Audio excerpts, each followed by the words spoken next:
আসসালামু আলাইকুম। শীতের সংবাদ নিয়ে আমি হাজির হলাম আপনাদের কুতকুতি ভাবি। প্রথমেই রয়েছে বিবাহিত পুরুষদের জন্য সরকারের পক্ষ থেকে সতর্ক বার্তা। অতিরিক্ত ঠান্ডা তীব্রতার কারণে ঘরের বউকে সকাল 10টার আগে ঘুম থেকে জাগানো যাবে না। 10টার পর দুপুর 2টার মধ্যে বউকে গুড মর্নিং বলে আলতোভাবে ঘুম ভাঙাতে হবে।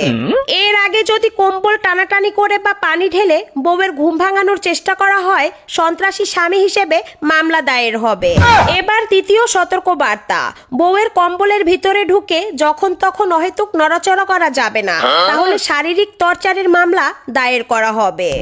বিশেষ যে সতর্ক বার্তা রয়েছে সেটি হলো, বউকে মাসে একদিনের বেশি গোসল করাতে বাধ্য করা যাবে না, তাহলে নারী নির্যাতনের মামলায় 20 বছর কারাদণ্ড দায়ের করা হবে।